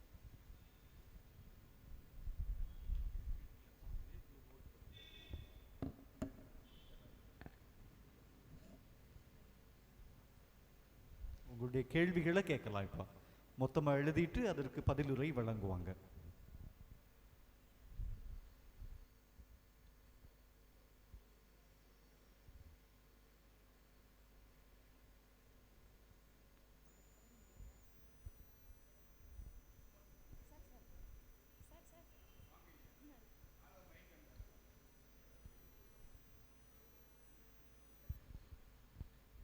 அன்பு சான்ற பேராசிரியர் அவர்களுக்கு வணக்கம். இந்த கூட்டத்தில் கலந்திருக்கின்ற பெரியவர்களுக்கு, சான்றவர்களுக்கு வணக்கம். எனக்கு கேட்குதா? அனைவருக்கும் வணக்கம். இந்த நம்ம கன்னியாகுமரி மாவட்டத்தில் உள்ள சுற்றுச்சூழலை பாதுகாப்பதற்காக அறிஞர் லால்மோகன் என்று ஒருவர் உங்களுக்கெல்லாம் தெரிந்திருக்கும். அவர் மிகவும் பாடுபட்டு இன்ட்ராக் என்று ஒரு அமைப்பை ஏற்படுத்தி அதன் மூலம் நிறைய சேவைகளை செய்து வந்தார். நிறைய அழிவுகளை தடுப்பதற்கு அவர் ஒரு காரணமாக இருந்தார். நிறைய நல்ல ஒரு ரெசிஸ்டன்ஸ் கொடுத்து பண்ணிக்கிட்டு இருந்தார். மிகவும் வயதான காலத்திலும் ரொம்ப பண்ணிக்கிட்டு இருந்தார். அப்போ இன்ட்ராக் என்ற அமைப்பு வைத்திருந்தார். இப்போது அவர் இறந்து விட்டார் அண்மையில். அந்த அமைப்பு இப்போது நடக்கிறதா நடக்கலையா, நடந்த மாதிரி தெரியலை. இருக்கும், இருந்தாலும் வந்து அது செயல்படுறது மாதிரி இல்லை. ஆகையினால ஐயா சொன்ன மாதிரி நாம் வந்து பேசணும், இதை பற்றி நிறைய பேசணும், செயலும் கொஞ்சம் செய்வதற்காக ஒரு அமைப்பை கட்டியெழுப்புவதற்கும், இப்போ இவங்க சொன்ன மாதிரி இந்த நமது மாவட்ட ஆட்சியர் வந்து இதுக்கு ஒரு முனைப்போடு செயல்படுகிறார் என்று சொன்னார்கள் அல்லவா, அது மாதிரி அவர்களை போய் பார்ப்பது, அதை ஊக்குவிப்பது, அவர்களுக்கு ஆலோசனைகள் சொல்வது, இதற்கு ஒரு அமைப்பை உருவாக்கி அமைப்பாய் நாம் திரண்டு இதை பாதுகாப்பதற்கு ஒரு ஏற்பாடு செய்ய வேண்டும். அதற்கு யாராவது ஒரு தலையெடுத்து அதை செய்ய வேண்டும் என்று வேண்டிக் கொள்கிறேன். வணக்கம்.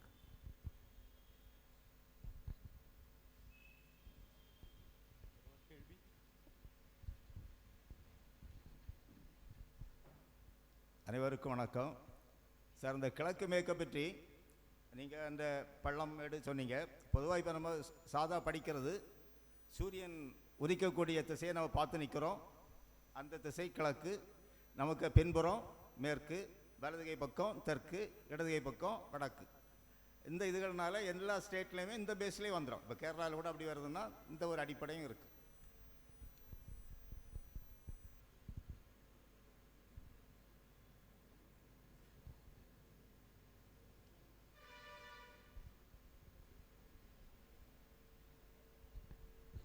ஐயா வணக்கம். இந்த திசைகள் பற்றி சொல்லும்போது வடக்கு திக்கை பற்றி சொல்லலை, கிழக்கு மேற்கு சொன்னீங்க, வடக்கு திக்கை சொல்லலை. இந்த காவு இயற்கையை பற்றி சொல்லும்போது காவு அப்படிங்கிறது, காவுன்னா புனித தோப்பு அப்படின்னு சொல்கிறாங்க. பொதுவாக நல்ல இயற்கை வளம் நிறைந்த மரங்கள் அடர்ந்த பகுதியை காவு அப்படின்னு சொல்கிறோம்.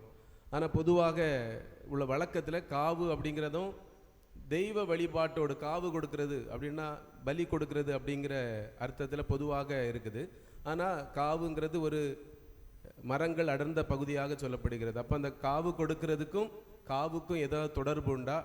அதில் ஒருவேளை அந்த இயற்கை பாதுகாப்பு மறைந்திருக்குதா? கடவுளுக்கு வழிபாடு செலுத்துவதன் மூலமாக அந்த பகுதி பாதுகாக்கப்படுகிறது அப்படின்னு புரிந்து கொள்ளலாம். அது பற்றி ஏதாவது இருந்தால் நல்லது. நன்றி.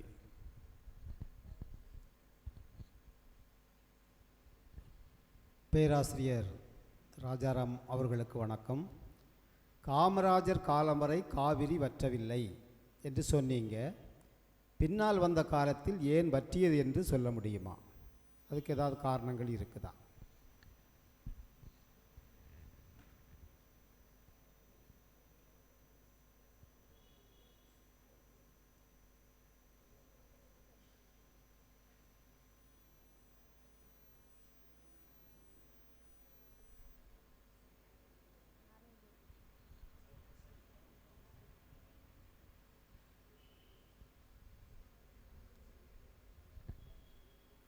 ஐயா வணக்கம். உங்கள் உரை மிகவும் நன்றாக இருந்தது. அந்த காவிரி ஆறை பற்றி சிலப்பதிகாரம் பாடிய பாடலை நீங்கள் மனப்பாடமாக இவ்வளவு வரிகளோடு காணல் வரி என்ற அந்த காதை வழியாக வெளிப்படுத்தியது உண்மையிலேயே பாராட்டுக்கள். எனக்கு என்ன சின்ன ஒரு இந்த தெளிவு மட்டும் இல்லை, ஒரு கருத்து. சூரியன் ஒன்றும் தோன்றாது. சூரியன் தோன்றக்கூடிய திசை கிழக்கு அல்ல, சூரியன் மறையக்கூடிய திசையும் மேற்கு அல்ல. நம்ம தான் சூரியன் பக்கம் உதிக்கிறோம், அவ்வளோதான். இந்த எர்த்து தான் பூமி தான் சூரியனை சுற்றி வருகிறத தவிர சூரியன் எங்கேயும் உதிக்காது. சூரியன் அந்த இடத்துல தான் இருக்குது. அந்த நம்ம தான் காலையில் சூரியன் பக்கம் திரும்புகிறோம், மாலையில் சூரியன் பக்கம் மறைகிறோம். நம்ம தான். அந்த தெளிவை நான் சொல்ல ஆசைப்படுறேன், அவ்வளோதான்.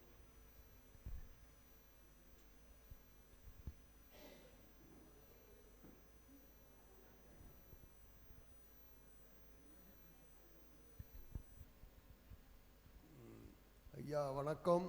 உங்களுக்கு பல்கலைக்கழகத்திலே படித்த கதைகளை நினைவு கூர்ந்தீங்க.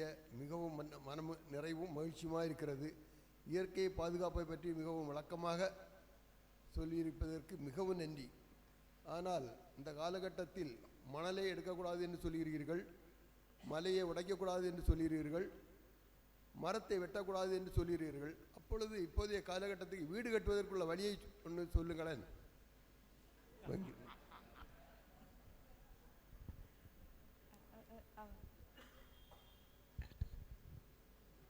கடந்த 8 ஆண்டுகளாக நம்ம குமரி மாவட்டத்தில் அந்த தோட்டியோடு பகுதியிலெல்லாம் இருந்த எல்லா குளத்தையும் எடுத்து மாற்றிட்டாங்க. இந்த எம்பி வந்த பிறகுதான் ரொம்ப அதிகமாக இருக்குது. ஒரு எதிர்ப்பு தெரிவிக்கிறது இல்லை. மத்திய அரசுக்கு இதுக்கெல்லாம் நல்ல துணை போயிட்டு இருக்காரு. அதனால் நம்ம இப்படி கூட்டம் நடத்துகிறத மட்டும் முடியாமல் ஒரு இயற்கை பாதுகாப்பு குழு வழியாக அவருக்கு ஒரு மனு கொடுக்கணும் கட்டாயம். அப்போ தான் இந்த நடத்துறதுல ஒரு அர்த்தம் இருக்கும். இனியும் அவர் இந்த மாதிரி செய்யாமல் அதை நம்ம குமரி மாவட்டத்தை காத்து தரணும். அதுக்கு தான் நம்ம அவரை எடுத்து வச்சுருக்கோம். இப்படி அழிச்சிக்கிட்டு பாலைவனமாட்டு ஆக்குறதுக்கு இல்லை. சம்மர் சீசனில் நம்ம ஃபோனில் நெட்டு எத்தனை டிகிரின்னு பார்த்தா 37 டிகிரி காட்டுது. எந்த ஒரு நாள் இல்லாத அதிசயம். அதனால் அதுக்குள்ளே ஒரு மனு எழுதி அவருக்கு கொடுக்கணும்னு நான் இந்த கூட்டத்தில் கேட்டுக்கிறேன். அதுக்குள்ள வழிகளை நீங்கள் நம்ம டயசிஸ் செய்யாட்டாலும் ஒரு இயற்கை பாதுகாப்பு குழு வழியாக கட்டாயம் செய்யணும். அடுத்ததை கொஞ்ச நாள் கழித்து பார்த்தா அந்த இடம்லாம் குளம் இருக்கிற மாதிரி இருக்கணும்.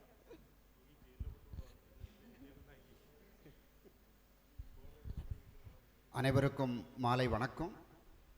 நான் பார்வதிபுரத்தில் ஒரு காலத்தில் ஆற்றுல நீந்தி குளித்தவன். இன்னைக்கு செய்ய முடியல.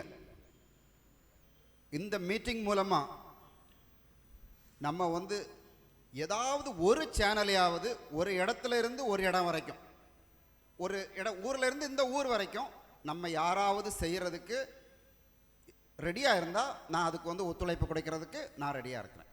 ஏதாவது ஒரு இடத்த நம்ம செய்வோம். தேங்க்யூ.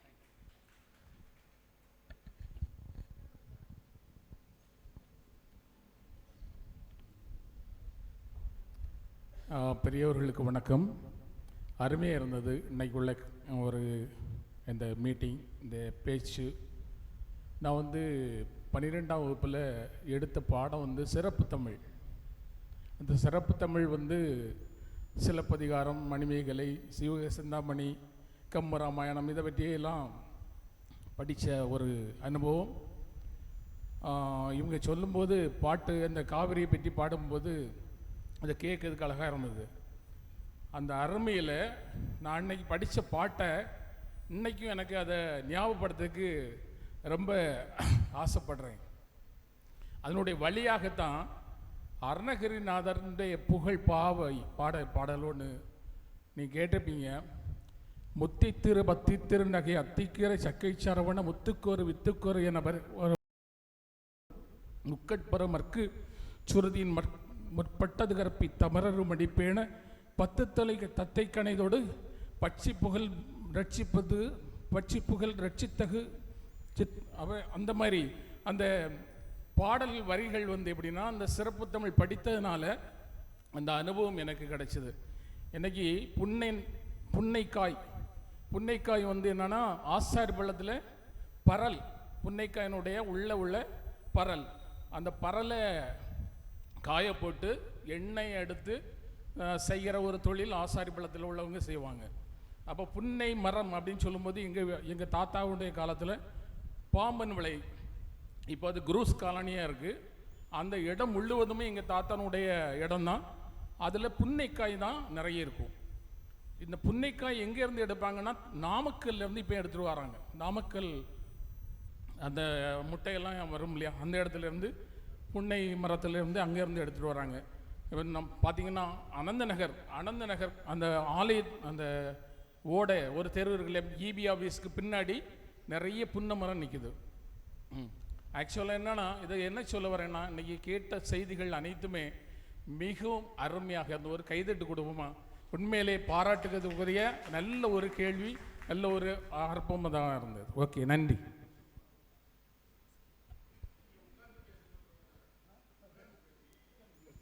ஹலோ, அனைவருக்கும் வணக்கம். இந்த சரி, உங்கள் பேச்சு ரொம்ப பயனுள்ளதாக இருந்தது. இந்த ஹைலி இன்ஃபர்மேட்டிவ்னு சொல்லுவாங்கல்ல, ரொம்ப பயனுள்ளது. அதில் நீங்கள் சொன்ன எல்லா காரியங்களுக்கும் எனக்கு உடன்பாடு உண்டு. ஆனால் இதை எப்படி சரி செய்வது என்பதில் எனக்கு ஒரு கருத்து. அதாவது அங்கே குளத்தை அழிச்சிட்டான், இங்கே வயலை அழிச்சிட்டான், இங்கே ஆற்ற அழிச்சிட்டான்னு சொல்கிறத விட எங்கெல்லாம் அழிக்கிறாங்களோ அதை நிறுத்துறதுக்கு, அதை தடுப்பதற்கு நம்மளான காரியங்களை செய்யணும். எனக்கு அதில் ஒரு முக்கியமான அனுபவம் உண்டு. அதாவது நான் அங்கேருந்து ட்ரெயினில் நாகூர்லேருந்து திருவனந்தபுரத்துக்கு போகும்போது சுங்காங்கடை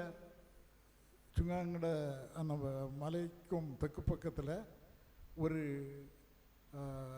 பெரிய நீர்நிலை, அதாவது இப்போ பிராங்கினேரின்னு சொல்லுவாங்க, பிராங்கினேரி. அந்த ஏரியின் ஒரு பக்கத்தில் எனக்கு ஒரு வயல் இருந்தது. அங்கே போகும்போது, முதல்ல போகும்போது அது குளம் அப்படி தான் இருந்தது. ஆனால் கொஞ்ச நாள் ஆன பிறகு எனக்கு வயலுக்கு தெற்கு பக்கம் உள்ள குளம் வயலாயிற்று.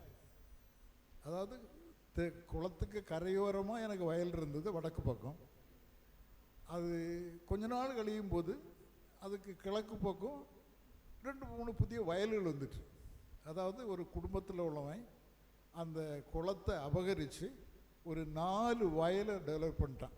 அந்த சம்மர் வரும்போது குளத்தில் தண்ணி வற்றோம், அந்த இடத்துல இவன் வரப்பு போடுறது, கலப்பையை கொண்டு உழுவுறது எல்லாம் செய்கிறது. அப்போ அவனை நல்லா சொல்லி பார்த்தேன், அதாவது இந்த குளத்து தண்ணீர்னால ஒரு நிறைய இடங்களில் இது பயன்படுது, அதனால் செய்யாதுன்னு உன் வேலையை பாரு அப்படின்னா என்கிட்ட. அப்படியே சொன்னேன், உன் வேலையை பாரு.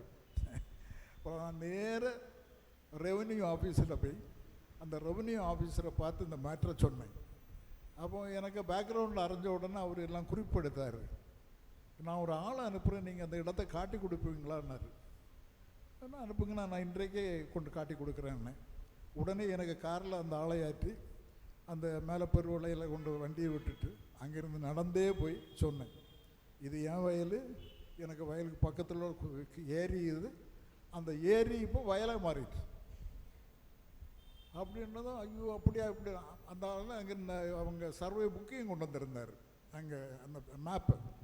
அப்போ வந்து அப்போ எனக்கு லேண்டில் உள்ள சர்வே நோட் பண்ணார், இது உங்களுக்கே, அப்போ இதுக்கு சர்வே நம்பர் இது. அப்போ தெற்கு பக்கம் குளம் இல்லை ஏரி இல்லையா இருக்கணும், அங்கே வயல் எப்படி வந்தது, அதை தான் நான் சொல்கிறேன், நீங்கள் அதை சரி செய்யுங்க அப்படின்னு. உடனே அடுத்த அந்த ஹார்வெஸ்ட் முடிஞ்சு அந்த ட்ரை கிளைமேட் வந்ததும் வண்டியை விட்டு அடித்து ஜேசிபியெல்லாம் கொண்டு விட்டு இது வயலை குளம் வாங்கிட்டாங்க. நான் ஒரு ஆள் எடுத்த முயற்சி, அது பெரிய இதாட்டு ஒன்றும் பண்ணலை, ஒரு ஆள் எடுத்த முயற்சி. அதுக்கப்புறம் அந்த ஆள் என்ன காணும்போதெல்லாம் ரொம்ப திட்டுவான், நீ வந்து தான் என் வாழ்க்கையை தொலைச்சிட்டா. இல்லைடா, நீ குளத்தையே தொலைச்சிட்டியே, அப்புறம் உன் வாழ்க்கையை எப்படி நான் தொலைக்காமல் இருக்க முடியும், அப்படியே சொல்லி இது பண்ணேன். இது ஒன்று. அப்புறம் இன்னொன்று எனக்கு தெரிஞ்ச ஒரு குளம், அதாவது எங்கள் ஊர் சடையால் புதூர், அங்கே பக்கத்தில் ஒரு குளத்தில் சரி சரி மண் எடுக்கிறதுக்கு ஒரு ஆளுக்கு மேலே இந்த இது சரி சரி இது அவருக்கு கான்ட்ராக்ட் கொடுத்தாங்க, அதில் உள்ள தொழியை வாடுறதுக்கு. இவன் என்ன பண்ணுறான், தொழிக்கு பதிலாக 1க்கு 10 மடங்கு மண்ணை வாரிக்கிட்டு இருந்தான். அவன் உடனே அந்த டிபார்ட்மெண்ட்டில் போய் சொல்லி, அது சும்மா நான் ரிட்டனாக ஒரு கம்ப்ளைண்ட் கொடுத்தேன், இப்படி இருக்காத சொன்னேன்.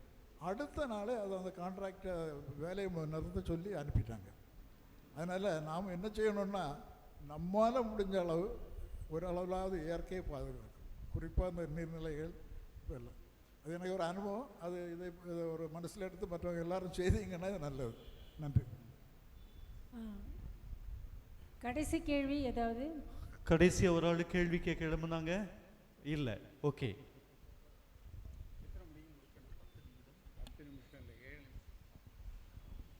கேள்வி கேட்ட அனைவருக்கும் நன்றி. உங்களுடைய கருத்துக்கள் உண்மையிலேயே நீங்கள் இவ்வளோ தூரம் ஈடுபாடோடு இருப்பீர்கள் என்பது நான் நினைத்து பார்க்கல. நன்றி. ஒரு சகோதரர் கேட்டார், மலையை வெட்டக்கூடாது, மண்ணை அள்ளக்கூடாது, வீடு எப்படி கட்டுறதுன்னு சொல்லி. வீடு கட்டுங்க, குளத்துக்குள்ளே கட்டாதீங்க. வீடு கட்டுங்க, கேரளாவுக்கு வரிசையாக டாரஸ் லாரியில் அனுப்பாதீங்க. அதைத்தான் நான் தவறுன்னு சொல்கிறேன்.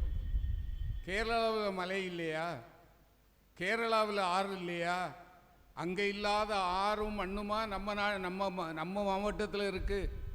ஆனால் அவர்களும் நம்ம சகோதரர்கள் தான், இல்லைன்னு சொல்லலை. ஆனால் அளவுக்கு மீறி நீங்கள் இந்த டாரஸ் லாரி வரிசையாக போகிறத பார்க்கலையா? அது சாதாரண வீடு கட்டவா போகிறது? யாரோ ஒரு சிலருடைய சுயலாபத்துக்காக மலைகளையே மடுவாக்குகிறார்களே, அது வேண்டாம் என்று தான் சொல்லுறேன். நீங்கள் குளங்களில் சேரக்கூடிய மண்ணை எடுத்தால்தான் குளம் ஆழமாக இருக்கும். முன்னாலாம் நீங்கள் கிராமப்புறங்களில் பார்த்தா தெரியும், மாட்டு வண்டி இருக்கும். இந்த கோடை காலத்தில் சிமெண்ட் குளம்னு சொல்கிறோம் பாருங்கள், சுசீந்திரத்தில் இருக்கிறோமே, எங்களுக்கும் மாட்டு வண்டி இருந்தது. அதை ஓட்டுறதுக்கு ஒரு அண்ணன் இருந்தார். எங்கள் ஊரில் இருந்து ஒரு 10-20 வண்டிகள் போகும். காலையில் 4 மணிக்கு போயிடுவாங்க.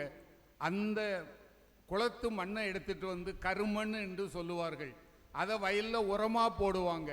அதனால் குளம் ஆழமாகும், தண்ணீர் தேங்கும், குளத்துக்கும் சேதம் கிடையாது. இந்த மாதிரி எடுக்கணும்னு சொல்கிறோமே தவிர 60 அடி ஆழத்துக்கு தோண்டி எடுங்க என்று சொல்வது நியாயம் இல்லை என்பது தான் இது. இன்னொரு நன்றி.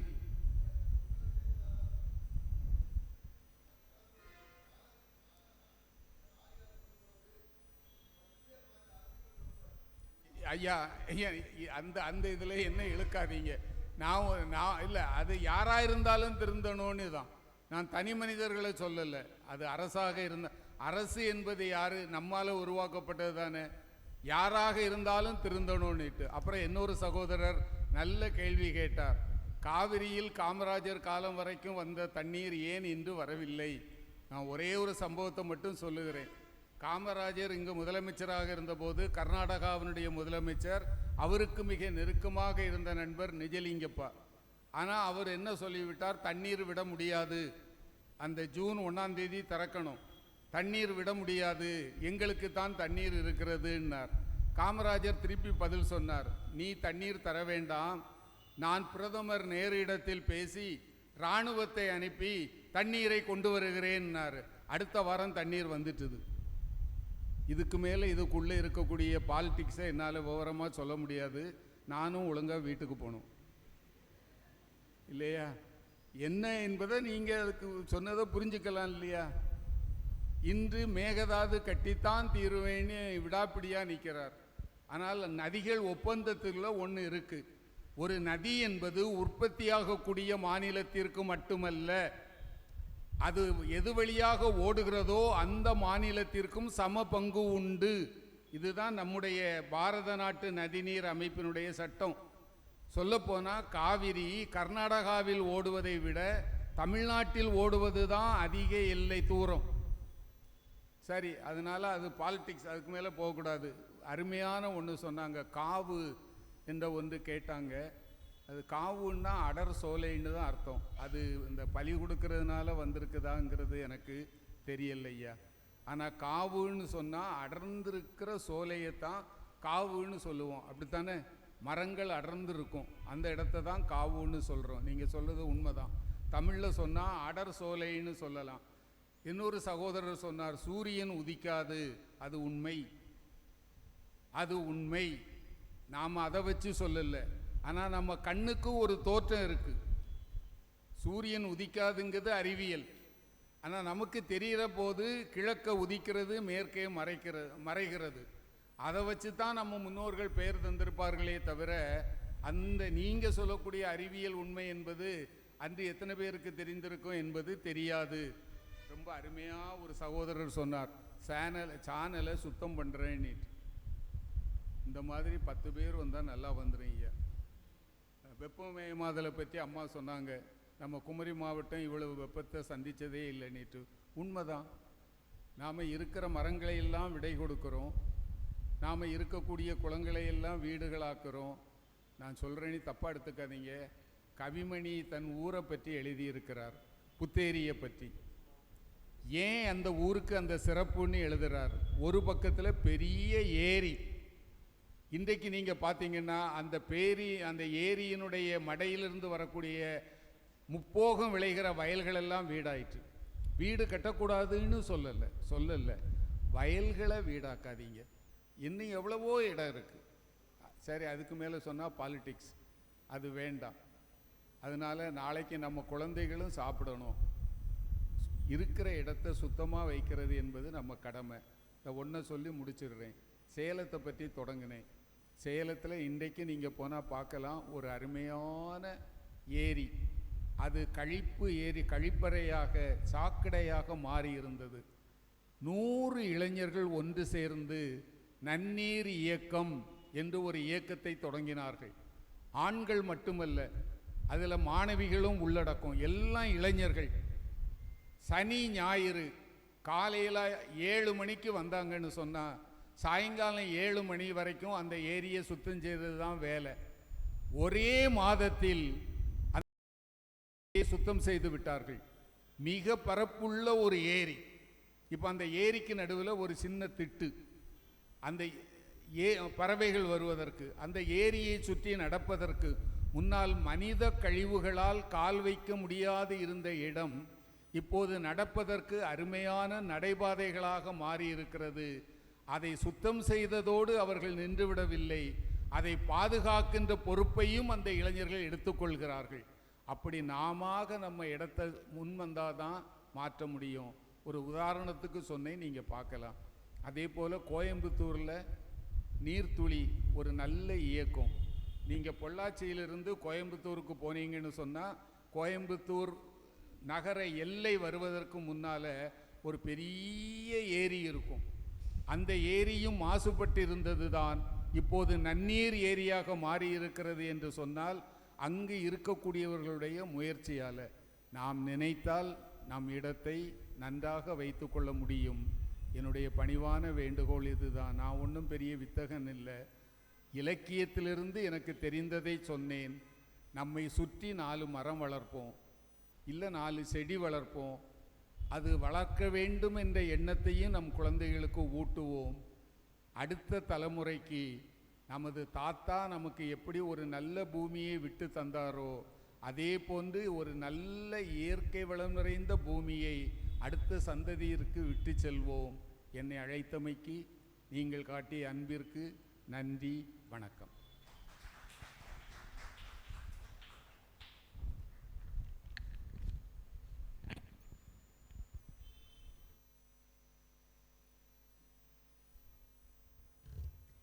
இயற்கை போற்றும் தமிழர் வாழ்வியல் என்ற தலைப்பில் நம் தமிழர் வாழ்வியலை பற்றியும் இயற்கையை பற்றியும் இயற்கை அழிந்து வருவது பற்றியும் மிக தெளிவாக எடுத்துரைத்து நம் கேள்விகளுக்கு பதிலளித்த முனைவர் திரு ராஜாம் அவர்களுக்கு நெஞ்சம் நிறைந்த நன்றிகள்.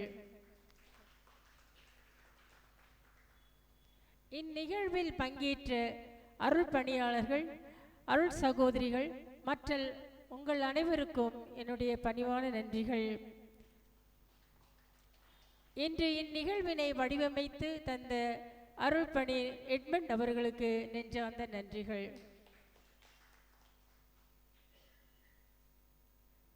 நாட்டு பண்ணிற்காக அனைவரும் எழுந்து நிற்போம்.